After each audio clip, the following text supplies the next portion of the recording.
Caríssimos irmãos e irmãs, saudações. Aqui é o seminarista Luiz Alfredo, cooperador do nosso canal Católicos de Verdade, e hoje nós vamos dar início a um novo curso neste ano de 2023. Aproveitando este grande período da Semana Santa e da Páscoa do Senhor, aproveitemos para que, ressuscitados com o Senhor, possamos, neste ano, fazer o firme propósito de crescermos mais na nossa fé católica. Eu quero, antes de mais nada, agradecer a todos vocês, queridos irmãos e irmãs, que estiveram comigo durante os últimos 2 anos. No ano de 2021, no auge da pandemia, nós estivemos juntos, gravando, realizando as aulas sobre noções de história da Igreja Católica, que foi o primeiro assunto que nós tratamos em 26, 27 aulas. Cobrimos todo o período da história da Igreja e todo este curso está disponível no canal Católicos de Verdade. E no ano passado, 2022, nós fizemos uma introdução aos livros das Sagradas Escrituras, trabalhando o cânon, trabalhando o Antigo e o Novo Testamento, algumas curiosidades, alguns detalhes com relação aos livros, a estrutura, as ideias principais, as personagens, o contexto, enfim. Nós tivemos, ano passado, a feliz oportunidade de estudarmos as Sagradas Escrituras. E este ano gostaria de propor a vocês e a mim mesmo um aprofundamento sobre aquele que é a síntese da nossa fé. Aquilo que de fato nos faz professar, dizer publicamente diante de Deus e dos homens, com a Igreja, que nós somos de fato católicos. No que nós cremos, como nós expressamos a nossa fé. Evidentemente, nós estamos falando sobre o creio, o credo, o símbolo, a profissão de fé. Este assunto que eu gostaria que neste ano de 2023 nós tratássemos de maneira particular, estudando cada frase, cada artigo, o significado daquelas palavras, mas mais do que isso, o sentido teológico daquilo que nós cremos. E abordar também um pouco dos dogmas, um pouco de alguns detalhes que nós precisamos conhecer, que são essenciais. Eu corrijo a minha fala, não são detalhes, mas são realidades que muitas vezes nós desconhecemos e o quanto isso nos ajudaria em nossa vida pessoal, no nosso trabalho, no nosso estudo, na nossa oração, na nossa prática da caridade, em todas as áreas da nossa vida, o quanto nos ajuda a conhecer mais e melhor a Deus e as coisas de Deus. Portanto, eu lhes proponho mais uma vez um curso bastante ousado, de caráter, como sempre, introdutório, porém este curso tem um pequeno avanço com relação aos demais. Desta vez, nós estudaremos um pouco mais a fundo o objeto que nós pretendemos nos deter, que é o creio. Geralmente, vocês estão acostumados com as minhas elaborações apenas, o recorte que eu fiz sobre os 2000 anos da história da Igreja e o recorte que eu fiz sobre as Sagradas Escrituras. Porém, este curso vai um pouco mais além, porque vai trazer muito mais informação e uma informação um pouco mais exigente. Exigente no sentido de que vai demandar de todos nós, vai demandar de minha parte, que estou preparando estas aulas, gravando, enfim, e demandará também de vocês, meus caros irmãos e irmãs, de se aprofundarem também nestes temas e de acompanharem com muita paciência e dedicação. Nós temos a oportunidade de sairmos da nossa ignorância com relação a muitos aspectos da nossa fé. Será que nós, todos os domingos, quando nós somos convidados, após a homilia, a professarmos a nossa fé e nós rezamos automaticamente, mecanicamente, decoradamente, a oração do creio, que eu acredito que desde a nossa primeira comunhão, às vezes antes, um pouco depois, nós já aprendemos a assimilar esta oração. Então, faz alguns anos, décadas talvez, que nós rezamos o creio, mas não temos a compreensão, às vezes parcial, mas às vezes até total, das coisas que nós estamos rezando. Nós temos muitas vezes uma vaga impressão do que algumas coisas significam, mas na verdade há um sentido teológico profundíssimo por detrás de cada uma daquelas palavras. O símbolo, creio, realmente é uma construção da igreja inspirada pelo Espírito Santo e que exprime de maneira sintética, poética também, a nossa fé, o que nós acreditamos. E o que nós acreditamos é o que nós rezamos. E o que nós rezamos é aquilo que nós acreditamos. E como vamos poder rezar se não conhecemos? E como vamos conhecer de fato se não rezamos? Como vamos praticar aquilo que nós não conhecemos? Como vamos celebrar aquilo que nós conhecemos? Portanto, este curso tem o objetivo de fazer com que nós cresçamos neste aspecto principalmente, de nos aprofundarmos com relação à nossa fé católica. E o nosso companheiro, nosso padroeiro, nosso auxiliar, nosso intercessor é o Santo Tomás de Aquino, que aqui está comigo. Ele, com a graça de Deus, nos acompanhará durante todas as aulas, a sua imagem, mas que Deus nos conceda a graça de que nós possamos receber ao menos um pouquinho da inspiração que ele teve para amar as coisas de Deus e querer sempre conhecer mais. Então veja que nós já estamos trilhando, com a ajuda de Deus, um caminho muito bonito. Começamos na história da igreja, depois, ano passado, fomos com as Sagradas Escrituras, e agora, se Deus quiser, e queira Deus Nosso Senhor, que possamos estudar o Credo, e ano que vem vamos ter também um bom curso, se Deus nos conceder a vida, a perseverança, e se nós também nos esforçarmos para fazer a sua vontade sobre nossas vidas. Mas eu fui interpelado por um companheiro aqui do canal, um estudante, por assim dizer, que as minhas introduções são um pouquinho longas. Então eu vou me policiar nisso também, para não ficar falando muito. Eu sinceramente espero que a imagem também tenha melhorado. Eu estou dando uma olhadinha aqui para ver se melhorou.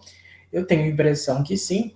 O som eu já não sei, mas eu me esforçarei também para falar um pouco mais alto e produzir um material de qualidade, e conto com a colaboração, com as observações de vocês, como sempre. A única coisa que eu fiquei um pouquinho chateado com relação ao ano passado, olha eu aqui chorando, é que não foram tantas perguntas sobre a Sagrada Escritura quanto eu esperava. No primeiro ano, 2021, nós tivemos muitas perguntas sobre a história da igreja.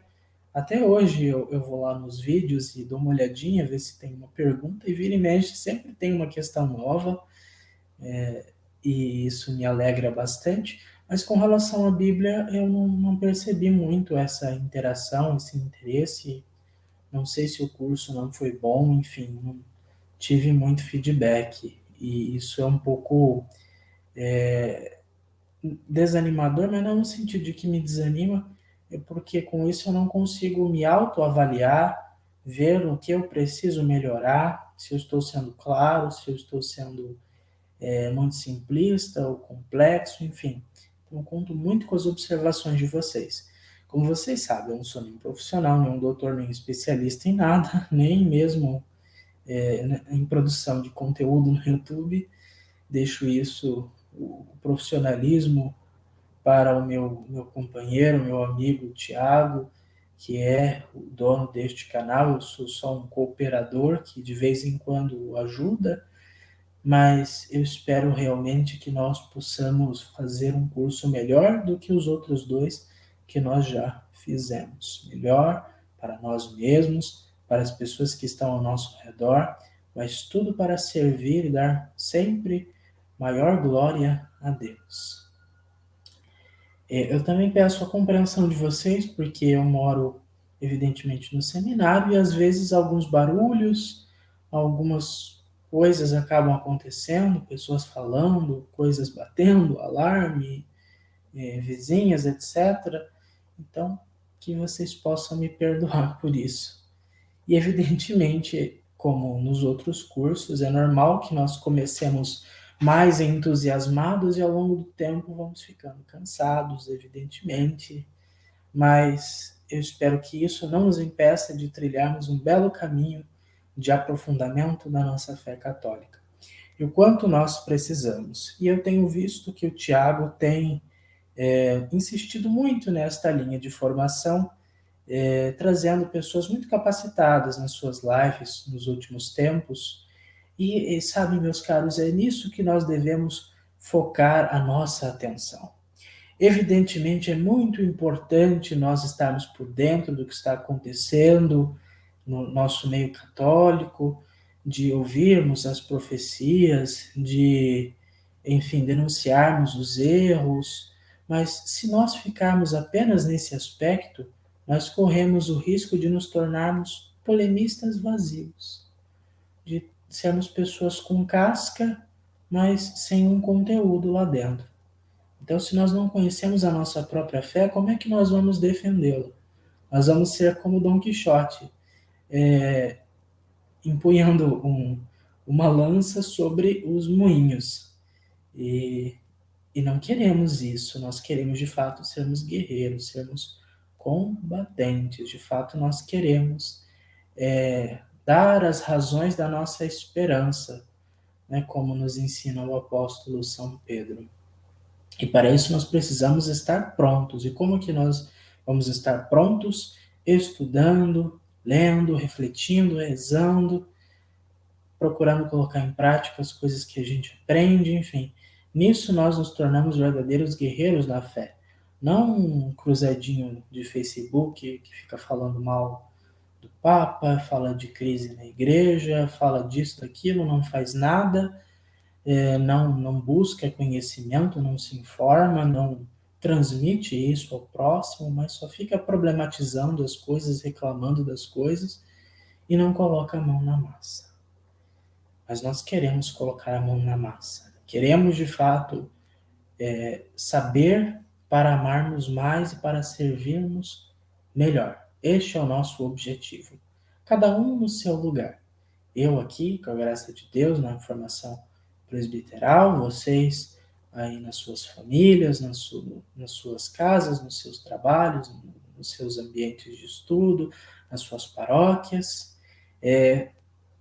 Aproveitando, dizer que este é um curso para pessoas leigas, para pessoas que são catequistas, pregadores, fazem parte de alguma pastoral, movimento e serviço. Eu não estou aqui falando para seminaristas, meus irmãos, nem muito menos para clérigos, pois quem sou eu para ensinar aqueles que devem me ensinar. Você talvez que tem um curso de teologia ou tem muito estudo nesta área vai me achar superficial, talvez eu de fato seja, mas não é um curso para você. É um curso para quem quer saber, infelizmente ainda não teve esta oportunidade, seja por falta de tempo, de dinheiro, de tantas coisas, mas o mesmo público-alvo que eu quero alcançar é o público dos últimos dois cursos. Mas se eu pudesse, de fato, fazer um apelo pessoal para um certo grupo, eu me dirijo aos catequistas. Meus queridos irmãos e irmãs catequistas, como nós vamos conseguir, de fato, ensinar os nossos catequizandos, as crianças, os jovens, os adultos que nos foram confiados, se nós somos pessoas superficiais no que diz respeito à fé? Se nós não tivermos preparação para responder às dúvidas dos nossos catequizandos, nós corremos o risco de perdê-los. Portanto, catequista, você tem o dever, já que foi dado a você a faculdade de ensinar, que era algo só restrito para os clérigos, aos catequistas foi dado um ministério, uma autoridade para ensinar as crianças, jovens e adultos. Você também tem o dever de se aperfeiçoar constantemente. E um dos assuntos de maior importância, além da palavra de Deus que nós tratamos ano passado, é agora de conhecermos a nossa fé católica no que diz respeito às realidades em que nós cremos. No caso, os dogmas e as doutrinas da Santa Igreja Católica, que todos nós somos obrigados a crer, se nós de fato somos católicos. Então, este deve ser o conteúdo da sua catequese, meu caro catequista. A catequese, evidentemente, é uma experiência eclesial de um encontro pessoal com Deus e com o próximo. Porém, não podemos transformar a catequese numa reuniãozinha de chá com bolacha, de balinhas e de brincadeirinhas e de joguinhos, de desenhinhos, porque isto é infantilizar os nossos catequizandos e fazê-los perder tempo. Mas nós devemos, dentro dessa dinâmica de fazer com que eles tenham um encontro pessoal com Deus, transmitir a eles as verdades da fé que nós recebemos da igreja e que a igreja recebeu do próprio Cristo Jesus, nosso Senhor. E eu falando que minha introdução seria mais curta, mas olha eu me excedendo aqui. Então eu espero que esteja claro qual é o meu objetivo, a quem eu quero alcançar, o que nós vamos fazer, enfim. Se houver alguma dúvida, é só colocar aí no chat, ou depois nos comentários, ou me procurar. Já de antemão, eu quero falar com vocês de que se vocês quiserem, eu não fiz isso ano passado, mas se vocês quiserem, nós podemos criar um grupo do nosso curso, e neste grupo a gente pode partilhar algumas experiências, responder dúvidas, conhecimentos, avisar, evidentemente, de quando vai ter aula e quando não vai ter.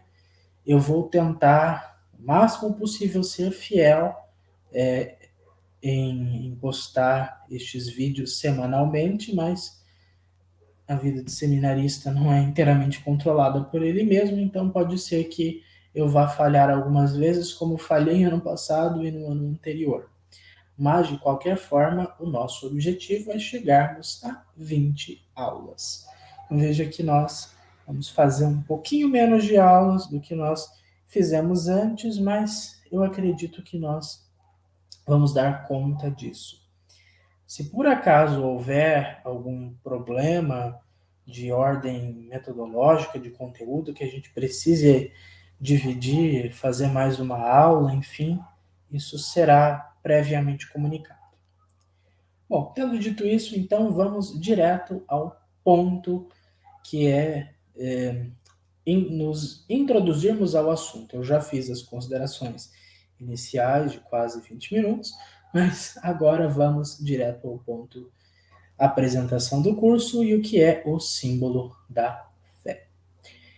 Um dos grandes problemas dos católicos do nosso tempo é a falta de conhecimento da própria fé que dizem professar. Esse desconhecimento acaba por gerar uma falta de identidade que pode facilmente se deixar levar pelo proselitismo protestante, ou pela indiferença real, ateísmo ou agnosticismo, ou meramente prática. Sou católico, mas não quero saber do que diz a igreja. Então veja que este curso vem de encontro a uma necessidade de todos nós, conforme eu disse, que é de conhecermos a nossa própria fé. E este não é um problema atual, este é um problema histórico do nosso catolicismo aqui no Brasil.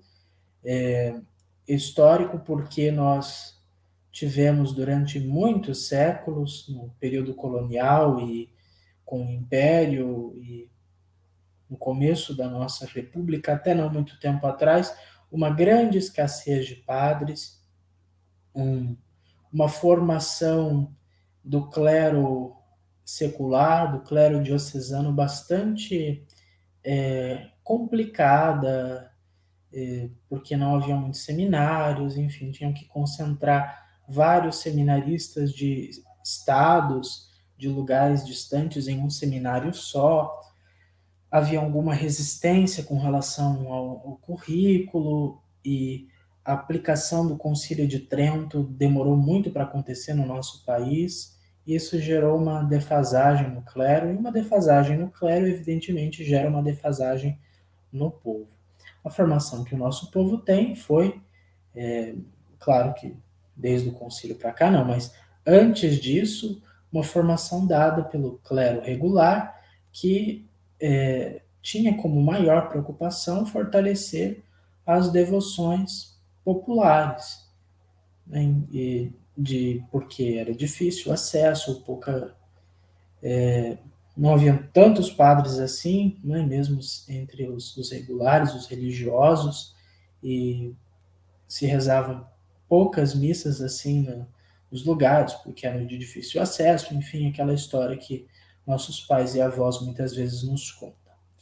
E apesar de algumas décadas de concílio, de acesso à tecnologia, de livros sendo publicados mais facilmente, agora com as redes sociais, de programas na televisão, no rádio, de muitos meios de evangelização, ainda existe uma falta de conhecimento de nossa parte, os católicos, com relação à nossa própria fé, com relação à Sagrada Escritura, mas também com relação às nossas doutrinas, que evidentemente se fundamentam na Sagrada Escritura. E por não saber o que crê a Igreja, muitas vezes nós, as pessoas que nós conhecemos, muitas na nossa família, amigos, pessoas que estão conosco no nosso dia a dia, muitas vezes não sabem o que é ser católico, não se sentem católicas de fato, professam aquele catolicismo de IBGE, né, de que elas têm uma crença, a crença que eles cresceram, que receberam dos pais, enfim, tem uma devoção, uma consideração, uma simpatia pela religião, mas não conhecem o ensinamento da igreja.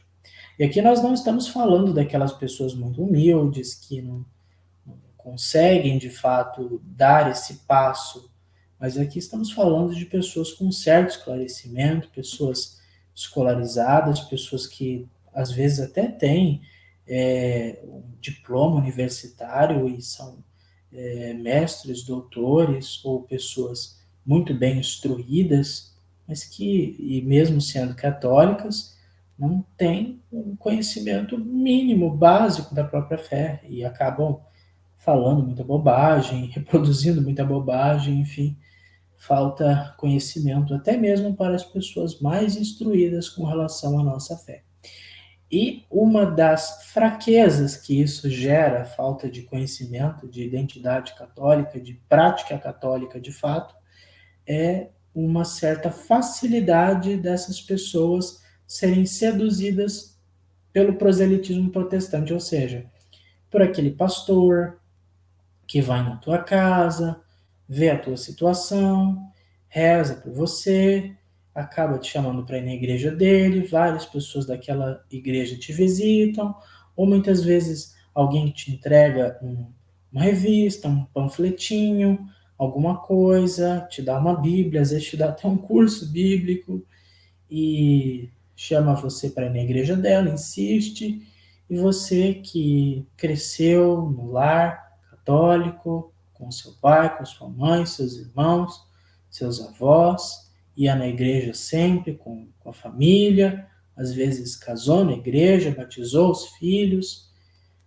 rezava, mas se deixou levar por um evangélico, por uma pessoa que começou a colocar na sua cabeça, na cabeça de alguém que conhecemos, de que os católicos adoram imagem, de que os católicos têm doutrinas que não são defendidas pela Bíblia, de que os católicos adoram Maria, de que a igreja foi a grande perseguidora da ciência, etc.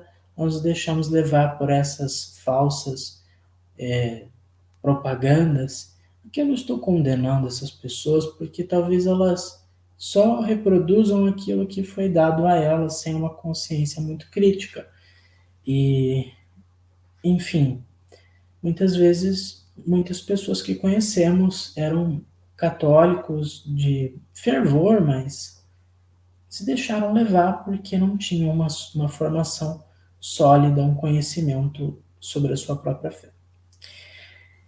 E bem pior do que isso, são duas outras posturas que uma falta de conhecimento, de formação, pode gerar em nós e nas pessoas que conhecemos. Eu não estou livre disso e nem você. O melhor que nós sejamos, nós somos suscetíveis a esse tipo de sedução, de persuasão. Mas, graças a Deus, nós permaneceremos firmes. Um grande problema é a indiferença real, ou seja, esse negócio de catolicismo, de cristianismo, de igreja, de Deus, isso é bobagem, isso é coisa de velho, isso é coisa que foi inventada por alguém para controlar a mente das pessoas. É o ateu e o agnóstico. O agnóstico, se Deus existe, não existe, não estou nem a isso, não muda em nada a minha vida, então eu sigo em frente, eu vivo como eu bem entendo. Agora, se Deus existe ou não existe, bom, problema é para quem crê. Ou também uma indiferença prática. Né? Você até diz, eu sou católico, eu até vou na missa, gosto, Nossa Senhora Aparecida, o santo tal, mas o que o Papa falou, o que o padre falou, o que o bispo falou, o que diz a igreja, não estou nem aí não. Eu continuo vivendo do jeito que eu quero, ninguém manda em mim, e continua se dizendo católico. Então, isso é um dos problemas que a falta de conhecimento gera. Depois, esse desconhecimento, olha só como é sério, pode causar a condenação eterna da alma, pois sem conhecer a Deus e sua vontade, dificilmente poderemos estar unidos a Ele em nossa vida. Então, meus caros, isso é grave. A nossa ignorância voluntária, pode nos conduzir ao inferno. Veja o quanto que nós podemos conhecer das coisas de Deus e a gente negligencia, eu ou você, nós negligenciamos. Veja quanto que nós estamos deixando de dar a Deus o que é devido. Deus nos colocou neste mundo para que o conheçamos, para que o amemos, para que façamos a sua vontade, para que busquemos a santidade. Mas ao invés de nós darmos atenção à palavra de Deus, para a doutrina da igreja, para os nossos pastores, para a oração, nós não ligamos. Tem isso aí, né? Eu não tenho tempo, eu tenho preguiça, não tenho vontade. Mas que tipo de católicos nós somos? Nós somos de verdade ou de mentira? O que Santo Inácio de Antioquia dizia? Olha, convém ser cristãos não só no nome, mas de fato. Então, se nós somos católicos de fato, se nós temos condições, ainda com todas as limitações que nós temos, mas de avançar um pouquinho, de ir para águas mais profundas, de conhecer mais e melhor, nós devemos dar isso a Deus. Então, é hora de deixarmos o nosso comodismo, a nossa preguiça e nos aventurarmos mais neste meio tão bonito que é a doutrina da igreja. Como é que nós vamos rebater as pessoas que nos canuliam? Como é que nós vamos rebater os erros da moral, da dogmática, né, da fé, da oração e tantas outras coisas se nós não temos argumento? Se alguns evangélicos nos pegassem para debater, nós estaríamos em apuros, porque não temos conhecimento para rebater. E isso é grave, muito grave. Então nós precisamos dessa formação. Não é a minha formação, mas é da igreja. Eu aqui me coloco como um pobre seminarista tentando falar alguma coisa para ajudar, mas Tem muita coisa aqui na internet, nos livros, que nós podemos buscar para conhecer melhor. E de tudo isso, às vezes a gente tem que dar uma filtrada em algumas coisas, porque estão um pouquinho desvirtuadas, mas muita coisa é aproveitável. Bom, outra face do problema é que a nossa formação cristã familiar e eclesial é muitas vezes insuficiente. Não somos ensinados pelos nossos pais, catequistas e pastores na doutrina da igreja, e ainda desleixamos em aprender sozinhos ou não conseguimos por conta de nossas dificuldades, que são as mais diversas. Então, como eu dizia no começo, nós, até não muito tempo atrás, nós tínhamos pastores não muito bem formados, com isso os nossos pais não receberam uma boa formação, nem nossos catequistas, e nós não recebemos, e o pior, nós que somos pessoas escolarizadas, que temos condições de ir atrás e aprender, não vamos. E com isso, as crianças que estão vindo e as crianças que ainda virão vão sofrer porque não vão conhecer as coisas de Deus. Aquela profecia, penso que seja de Amós, de um tempo em que as pessoas vão ter fome, mas não de pão, mas da palavra de Deus. Então, nós já estamos com fome, e quem está vindo e que vai vir vai ter mais fome ainda de Deus. E se nós não tivermos pão, se nós não tivermos a doutrina, não tivermos a escritura, não tivermos o que dar para essas pessoas, elas vão morrer de fome. E por nossa causa. Porque provavelmente nossos pais, avós, catequistas, os pastores de antigamente não tinham a culpa que nós temos agora de, tendo condições, não ir atrás. Eles fizeram o que puderam, e fizeram, alguns muito bem, outros nem tanto, mas fizeram o que puderam, não cabe a nós julgá-los, cabe a Deus.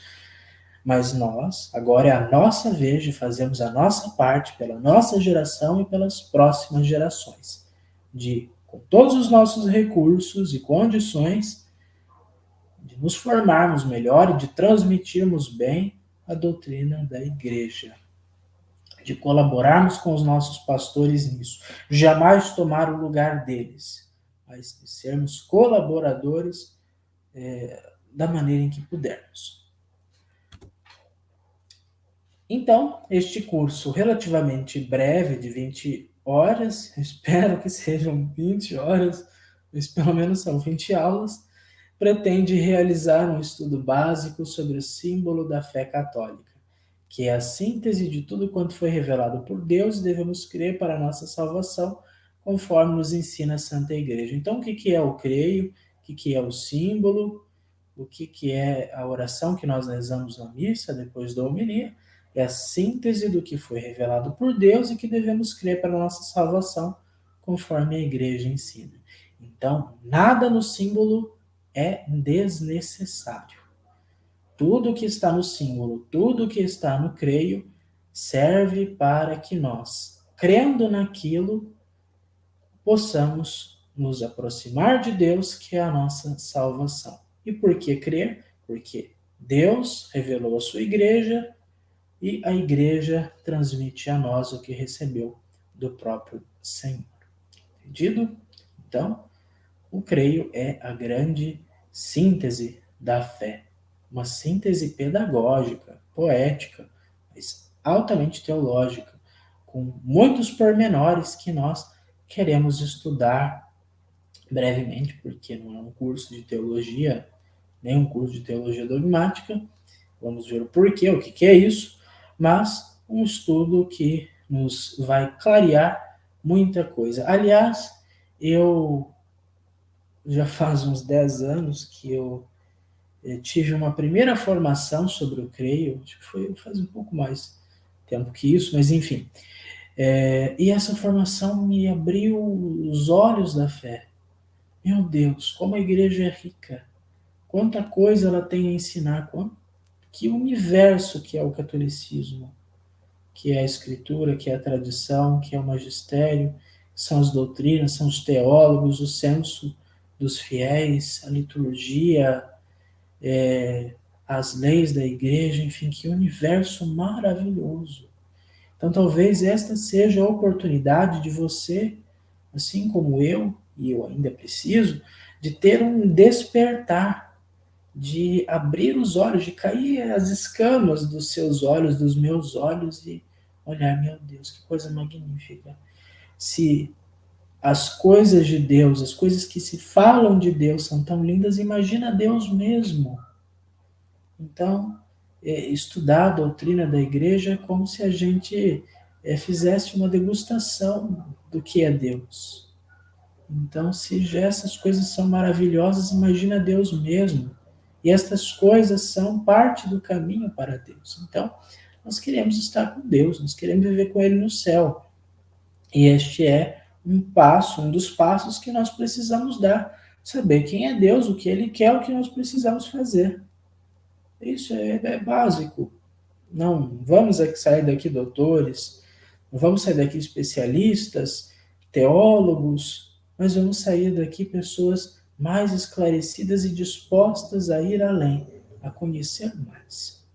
Bom, metodologicamente procederemos estudando o Credo em partes, dedicando uma ou duas aulas sobre os temas mais importantes, tendo como base as fontes da fé católica, a Sagrada Escritura, a Sagrada Tradição e o Sagrado Magistério, e o comentário dos teólogos por meio de obras de referência no assunto, abordando também os dogmas que estão contidos em cada parte do símbolo. Então, basicamente, o que nós vamos ver? Nós vamos ter, primeiro, um comentário do artigo do Creio, explicando, às vezes de forma mais breve, às vezes de forma um pouco mais longa, o que significa aquilo. Esse comentário é feito por mim, evidentemente, com base nas obras que eu li e consultei, né? E, portanto, depois vamos trazer os fundamentos daquilo, né? A Bíblia, os Santos Padres, os concílios dos papas, e, por fim, os dogmas, que são como a síntese, o resumo de toda a aula, para que nós saibamos o que nós cremos quando nós estamos falando creio em Deus Pai, Todo-Poderoso, Criador do céu e da terra. O que significa isso? Então vamos passo a passo entendendo o que são cada uma daquelas sentenças dentro da profissão de fé, do nosso símbolo. Conforme o Catecismo da Igreja nos ensina, a fé é a adesão à revelação divina. Essa adesão é pessoal, eu creio, e comunitária, nós cremos, pois somos católicos. Mas no que nós cremos, ou melhor, qual é o conteúdo da fé em que cremos? Então você, que deve estar me assistindo, assim como eu, é católico, não é mesmo? Se você não é, bom, não deixa de ser bem-vindo, mas se você é católico, então saiba que a fé não é um sentimento, não é, eu me emociono com Deus, ele é lindo, sim, ele é lindo, mas não é sentimento. Também tem sentimento, é uma coisa fria, mas é uma adesão minha e eu com a igreja de que eu creio. E eu coloco aqui a minha razão, minha vontade, meu sentimento, minha memória, meu tempo, tudo que eu tenho, tudo que eu sou, e digo, Senhor, eu acredito em quem Tu és e no que Tu dizes por meio da Tua igreja. Uma oração antiga que a gente pode fazer um dia desses, que é o ato de fé. Nós sabemos o ato de contrição, mas além disso temos os atos de fé, ato de esperança e ato de amor. Orações esquecidas, mas muito bonitinhas. Enfim. Então, no que nós cremos? Se nós aderimos a algo, nós mesmos, individualmente, com a igreja, para sermos católicos, isso nós somos, mas o que nós acreditamos como católicos? O que nos diferencia dos evangélicos? O que nos diferencia dos judeus, dos islâmicos, dos hindus, dos espíritas, dos ateus, dos agnósticos, dos animistas, de outras formas de crer e de não crer também? O que nós cremos? Bom, o conteúdo da fé católica está exposto de maneira abreviada no credo, que na verdade se chama símbolo, né? Então, é claro, ninguém aqui precisa ficar citando quais são todos os dogmas da igreja o tempo todo, não é necessário, né? Mas nós sabemos já recitar, nós sabemos já professar o creio. Mas agora nós entendemos o que esta oração significa, o que ela expressa, o que ela professa e nós com ela. É isso que nós vamos buscar neste curso. O que é símbolo? Símbolo é a metade de um sinete, que se reconhece pela outra metade. Em outras palavras, se reconhece a fé católica por meio daquela profissão de fé verbal, que é a expressão da fé católica. Então, se eu estivesse aqui com as crianças, com os adolescentes, eu pegaria alguma coisa que se dividisse ao meio e eu juntaria. E essa parte aqui é o símbolo e a outra também é o símbolo. Então, é como num quebra-cabeça, é como nós reconhecemos que uma peça se encaixa na outra. Quando nós olhamos o encaixe e juntamos. Como é que se reconhece um católico? Pela sua profissão de fé em primeiro lugar. Então, quando ele diz aí a gente vê a outra metade. A metade está nele e a outra metade está na igreja. Então, quando junta a fé da igreja com a fé do indivíduo, que é a fé da igreja, mas no indivíduo, nós temos então o símbolo completo. Então veja que bonito. Nós agora, a igreja tem a sua parte do símbolo. A igreja nos deu uma parte do símbolo. E nós precisamos juntar a nossa fé com a fé da igreja para que forme uma coisa só em nós. Então, veja que interessante. No credo, no símbolo, nós expressamos verbalmente o que nós cremos, porque nós cremos com a igreja e a igreja nos ensinou a crer. Bom, o credo é a primeira parte da doutrina cristã, que, conforme nos traz o catecismo, pode ser dividida em 4 partes. Então, se você pegar o catecismo da Igreja Católica, eu estou aqui com esta nova versão tão bonita. O que ela então contém? Aliás, ele então contém, o catecismo? Quais são as partes? Como se divide esse livro? Se você nunca viu, muito prazer, Catecismo da Igreja Católica, você pode adquiri-lo na loja católica ou no site virtual, mas também tem na internet aí, bonitinho, no site do Vaticano, Catecismo Novo, este amarelo aqui, bonito, para você ler e sair da caverna do Platão, ou seja, sair da ignorância e ir para a luz. Bom, então quais são as partes do catecismo? Né, tanto desse quanto de qualquer outro catecismo, tanto novo quanto antigo, é dividido nestas partes, tem este conteúdo: o símbolo, os sacramentos, a moral e a oração. Nos antigos catecismos, a moral costuma vir antes dos sacramentos. Por isso, estudar o credo é estudar as primícias da fé católica.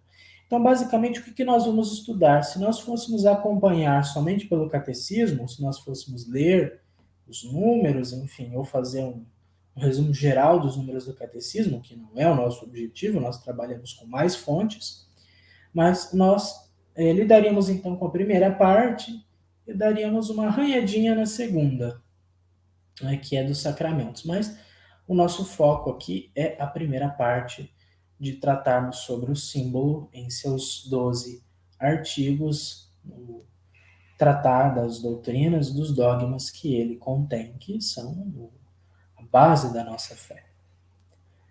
Bom, o Papa São Pio X, no seu catecismo, no catecismo de São Pio X, evidentemente, diz que o creio é o compêndio das verdades da fé e que é muito útil rezá-lo para imprimirmos essas verdades no coração. Então, no creio é o resumo, é o compêndio, é a síntese de tudo aquilo que nós cremos. E devemos rezar esta oração. Por isso que nós basicamente começamos o terço com ela, e o temos na missa do domingo e nas solenidades, para que estas verdades, sendo proferidas, elas se apeguem ao nosso coração se apegue a elas de fato. Por que nós rezamos o creio depois da homilia? Tem um sentido muito profundo por trás disso, mas isso pode ser assunto para um outro curso. no futuro. Então essa eu não vou contar para vocês, tá? Bom, os primeiros símbolos da igreja, conforme constam no Denzinger, e veremos na próxima aula, então a aula 2 vai tratar sobre os símbolos, eram fórmulas que o catecúmeno deveria professar diante do sacerdote, do padrinho e da assembleia, por ocasião do seu batismo, que ocorria na solene vigília pascal. No começo da igreja batizavam-se mais os adultos, e por isso eles recebiam a instrução cristã, da qual o credo é uma parte. Então, o contexto em que surgiu o nosso creio e os outros símbolos, os outros credos, credos no sentido de símbolos de fé, né? Não de outras crenças, mas eles surgiram, pelo menos os primeiros, como fórmulas para que o catecúmeno pronunciasse diante daquela pessoa que ia batizar e diante de todos os presentes, e professando aquela fé, dando a certeza de que esta pessoa crê de fato, ela então era batizada, geralmente no Sábado Santo. E como era a maioria dos adultos, então eles passavam por um período de 3 anos, às vezes um pouco mais, um pouco menos, às vezes não tudo isso, dependia um pouco do lugar, mas havia uma instrução, havia as avaliações, no modelo em que a catequese está tentando restaurar agora nos últimos anos, guardado todas as devidas proporções e diferenças, mas neste modelo de iniciação à vida cristã que era praticado na igreja primitiva e que uma parte dessa instrução, como sempre foi durante toda a história da igreja, e continua sendo e continuará sendo, é ensinar ao catecúmeno, ensinar as crianças batizadas, mas que ainda não são instruídas e que precisam ser para crescerem na vida cristã, o que nós cremos. E onde está contido aquilo que nós cremos está, de fato, no credo, no creio, no símbolo que nós rezamos, que nós professamos, que é a primeira parte da doutrina cristã. Posteriormente, nos séculos III e IV, quando começou a prática dos sínodos regionais e dos concílios ecumênicos, os bispos reunidos passaram a formular profissões de fé que afirmavam qual é a doutrina da igreja e continham os anátemas, ou seja, as excomunhões para quem negar ou professar algo diverso. Então nós pensamos que além desse contexto litúrgico, além desse contexto catequético, havia uma questão assim de grupo. Mas, por exemplo, eu estou lá no século III, sendo perseguido pelo Império Romano. Eu saio de uma cidade para outra, ninguém me conhece, mas eu sou cristão e eu fico sabendo que lá, na outra cidade, tem uma comunidade cristã e eu quero ir à missa, eu quero ir à fração do pão, Eucaristia. Mas daí como é que eles vão saber se eu sou católico ou não? Ou como que eu vou saber se aquela comunidade é católica de fato ou não? Porque pode ser uma comunidade herética. Então, como saber? Então, além dos símbolos, né, que as pessoas usavam, o peixe, a cruz, etc., uma forma de reconhecer quem de fato era cristão era se essa pessoa sabia recitar o símbolo ou recitar alguma fórmula que só os cristãos sabiam. Então, o símbolo é uma delas. Nós temos uma quantidade razoável de símbolos, porém, por conta dessa chamada disciplina do arcano, ou seja, que não se ficasse espalhando as coisas para não atrair a atenção dos romanos, dos caluniadores do cristianismo, somente aqueles que estavam dentro do contexto da comunidade cristã é que sabiam essas orações, é que sabiam que se acontecia nas reuniões, enfim. Então, creio também tem esse sentido. Por isso, um símbolo. É como se eles mostrassem a metade de um anel um para o outro e juntando as duas metades, eles reconhecem. Né? Sabe aqueles filmes em que se leva, por exemplo, um selo, uma carta, um documento com um selo? Então, pelo selo se reconhece o seu portador. Né? Então, para que a carta fosse entregue, a pessoa deveria mostrar um selo igual, ou a metade do selo, a metade de alguma coisa, esse é o sentido do símbolo. Símbolo. Enfim. Depois, como nós acabamos de ler, quando o cristianismo já estava se estabilizando e na época, um pouco depois do Edito de Constantino, né, em 313, enfim, e os bispos começaram a se reunir para tratar de questões de fé, é que começou a ser elaborados creios um pouco maiores, como, por exemplo, o Niceno-Constantinopolitano. Né? Não, por favor, não diga Constantinapolitano, que o credo não é de Nápoles. Mas, enfim, esse símbolo hoje é rezado nas solenidades. E era o símbolo que se rezava na missa antiga. Enfim, o símbolo da fé que nós geralmente conhecemos e professamos é o chamado credo apostólico, cuja origem costuma se atribuir aos 12 apóstolos. E por isso ele é subdividido em 12 partes, como se cada apóstolo tivesse composto um artigo. Então, este credo que nós rezamos é provavelmente o mais antigo de todos. E ele é dividido em 12 partes porque sempre se acreditou que fossem os 12 apóstolos que de fato tivessem escrito. Hoje os estudiosos dizem que não, que ele foi reelaborado, enfim, já a gente vê. Contudo, de acordo com Sisbuye, o credo apostólico teria se desenvolvido entre os séculos II e III como a fórmula batismal da Igreja de Roma. Então, por que a gente usa esse símbolo e não tantos outros que existem, tão antigos, importantes, tão declarativos? Porque esse credo usava em Roma. E por isso nós o rezamos. Mas, após os primeiros concílios universais, né, os ecumênicos, e os concílios regionais da Igreja, ele foi ganhando a sua forma mais atual entre os séculos V até o VIII. Então, nos anos 400 até... nos anos 500 até 800.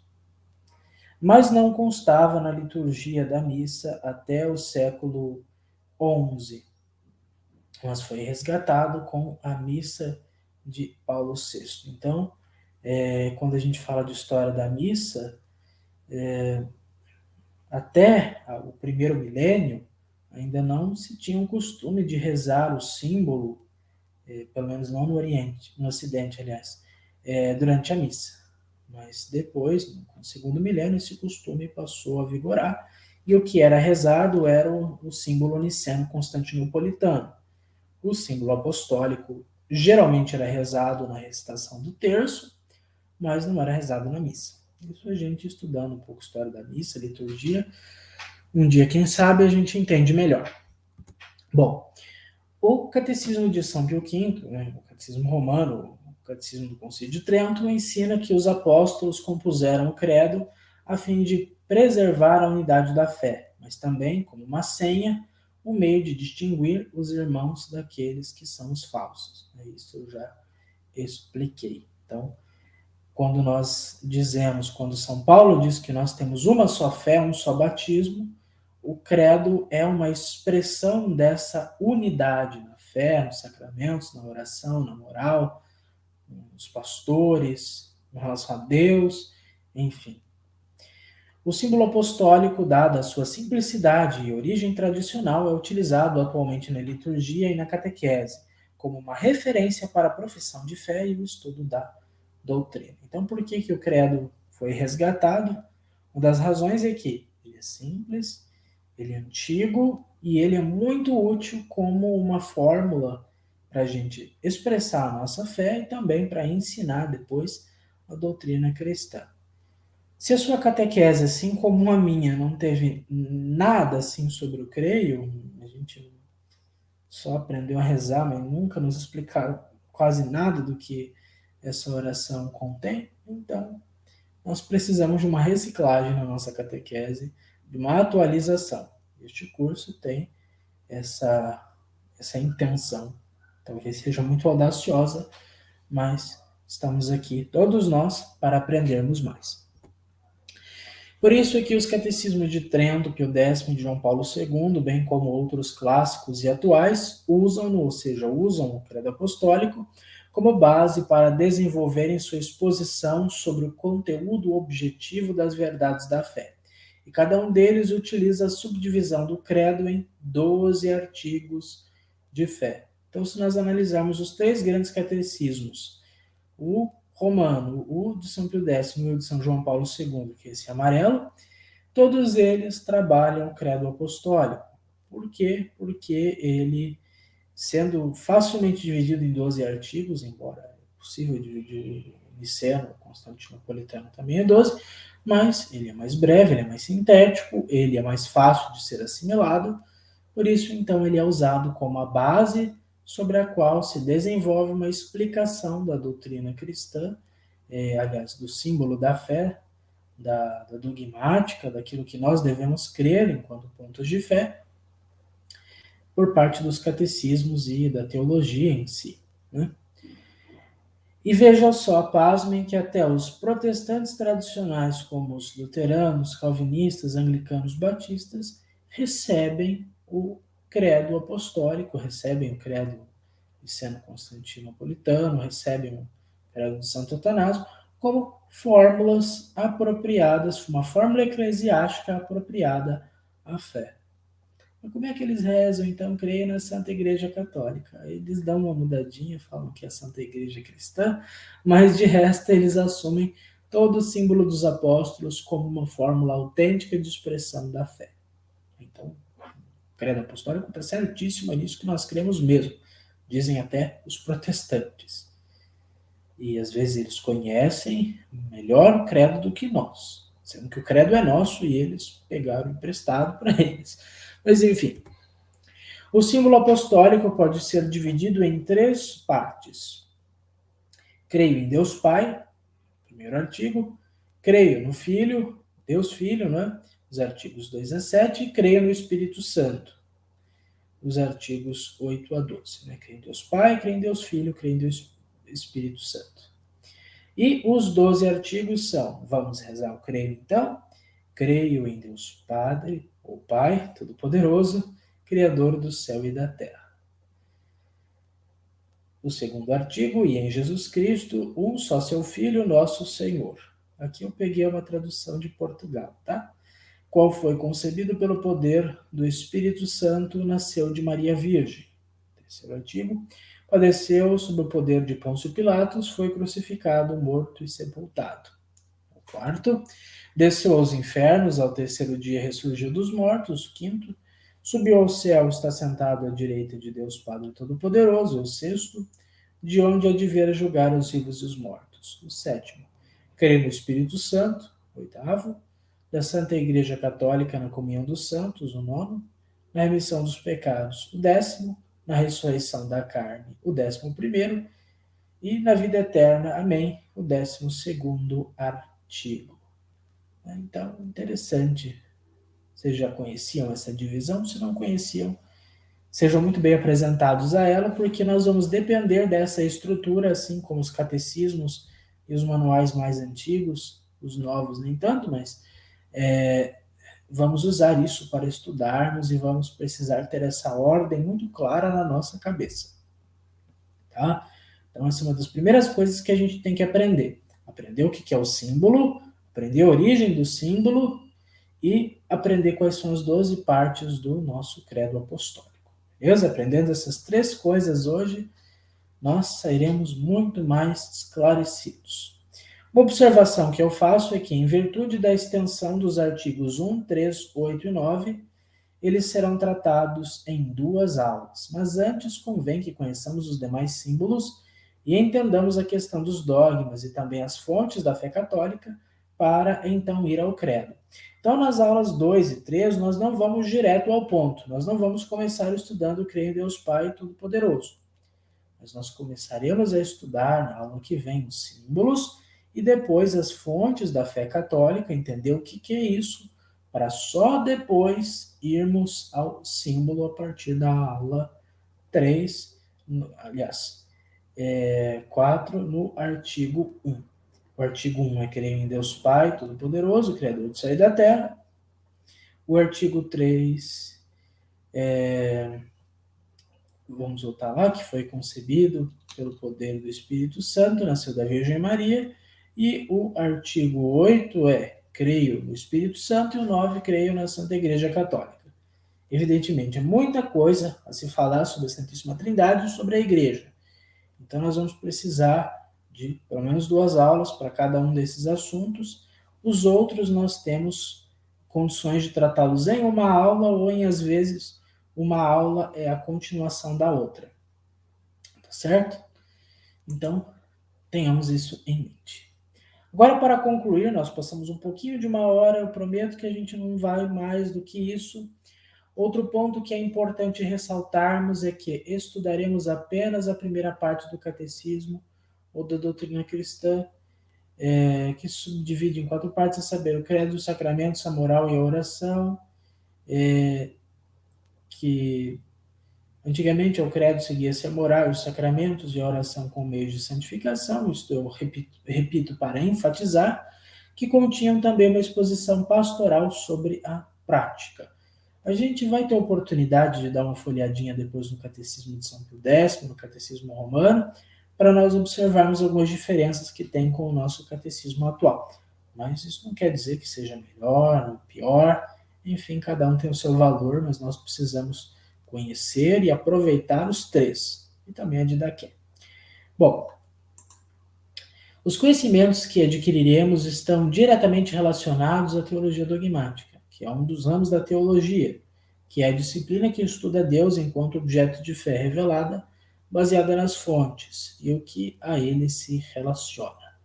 Então, nós vamos dar uma arranhadinha, nós vamos tocar um pouquinho na teologia dogmática, que é o sistemática que estuda a fé, que estuda Deus a partir da revelação, as fontes da revelação e as coisas que têm relação com Deus. Então, a parte da teologia que estrutura a fé, que discute a fé, que nos faz entender o processo de elaboração, de construção, de desconstrução em alguns aspectos da fé, é a teologia dogmática. Mas a teologia se subdivide nessas áreas aqui, ó, só para matar a curiosidade de quem não conhece. A teologia pode se subdividir, pode ter outras divisões, depende do autor que você consulta, mas a teologia se subdivide em introdução, história da teologia, que podem estar separadas, podem estar juntas, enfim. A teologia bíblica, que nós tratamos um pouquinho ano passado, e dentro dela também está a patrologia, o que diz respeito, que se relaciona com a Escritura, e os santos padres são os maiores comentadores das Escrituras, como diz São João Paulo II, tem relação com a Bíblia. A teologia pastoral, que inclui o estudo da liturgia, o direito canônico, o ecumenismo, a doutrina social e a história da igreja, que nós também já vimos um pouco. A teologia moral, que é uma grande parte da teologia, importantíssima. A teologia espiritual, né? E a teologia dogmática, que é um pouquinho do que a gente vai ver hoje.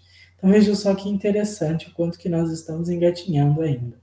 A gente viu um pouquinho de teologia bíblica, um pouquinho de história da igreja, que é uma parte pastoral, e este ano a gente vai estudar um pouquinho de teologia dogmática. Veja quanta coisa a gente não falou e não adentrou. Direito canônico, ecumenismo, doutrina social, patrologia, a introdução à própria teologia e a sua história, a teologia espiritual, a teologia moral.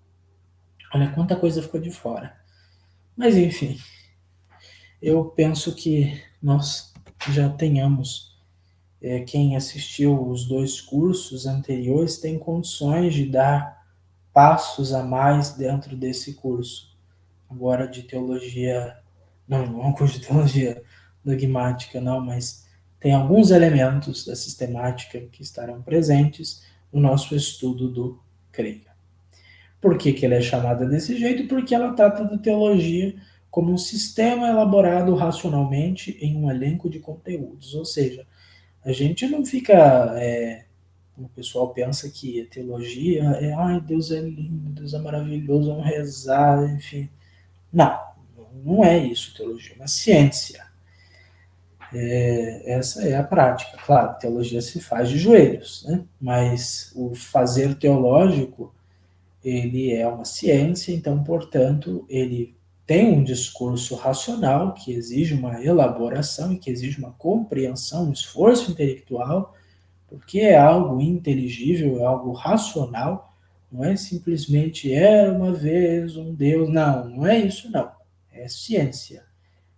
Mas é ciência do ponto de vista em que parte de um objeto, né, de alguma coisa concreta, que no caso é a escritura, os padres, o magistério, o centro dos fiéis, liturgia, etc., parte disso para estudar a Deus e as coisas de Deus. E esta parte que diz respeito à fé em si mesmo, o conteúdo desta fé, e que elabora isso, é a teologia sistemática. E por sua vez, a teologia sistemática ela se subdivide em várias áreas. Então nós temos aqui, teologia da revelação, antropologia teológica, trindade, cristologia e soteriologia, pneumatologia, teologia sacramental, eclesiologia, mariologia e escatologia. Revelação a gente vai ver um pouquinho na terceira aula. Antropologia, o estudo do homem, né, segundo Deus, cristológica. A trindade, cristologia é Cristo. Soteriologia, o estudo da salvação, que está diretamente ligado a Cristo. A pneumatologia, o estudo do Espírito Santo. A teologia sacramental, evidente. Eclesiologia, o estudo da igreja. Mariologia, Maria. E escatologia são as últimas coisas. Né? O céu, o inferno, a morte, enfim, essas realidades. Então, agora vamos dar uma geralzinha do que nós vamos tratar nas próximas aulas. A aula 2, a gente vai falar dos credos. A gente vai falar do creio, enfim, dos vários símbolos, dos vários credos que existem. E a partir da terceira aula, então, vamos ver o que a gente vai estudar. Sobre a teologia da revelação, estudaremos o que é fé, escritura, tradição e magistério. Na aula 4, o primeiro artigo do creio, parte 1, Tratado de Deus Unitrino e o Tratado de Deus Pai. Na aula número 5, artigo 1, parte 2, né, creio em Deus, aqui, Criador do céu e da terra. Tratado da criação, dos anjos, tanto bons quanto maus, do homem, do pecado original e do pecado. Uma aula grande, uma aula densa, a gente já começando bem, mas enfim. Aqui o que está escrito? Tratado do Deus Filho e Jesus, o Cristo de Deus. Né? Cristologia, em Jesus Cristo, o único Filho nosso Senhor. Artigo 2. Depois, o artigo 3, nós vamos tratar da encarnação do Verbo e da vida de Cristo, que foi concebido pelo poder do Espírito Santo. No artigo 3, parte 1. Aqui, aula 8, Mariologia. Vamos falar de Maria. Nasceu da Virgem Maria. Artigo 3, parte 2. Aqui, aula 9. Tratado da redenção e da justificação. Soteriologia. Padeceu sob Pôncio Pilatos. Foi crucificado, morto e sepultado. Artigo 4. Depois, nas aulas 10 e 11, nós vamos tratar, então, da glorificação de Jesus. Ressurreição a unção dos mortos, ressuscitou ao terceiro dia e subiu aos céus, está sentado à direita de Deus Pai Todo-Poderoso. Os artigos 5 e 6, o artigo 5 na aula 10, o artigo 6 na aula 11. Na aula 12, sobre a parousia ou a segunda vinda de Jesus, que está ligado lá às últimas aulas. De onde devia julgar os vivos e os mortos? Artigo 7. Na aula 13, Tratado do Espírito Santo, Pneumatologia. Creio no Espírito Santo. Artigo 8.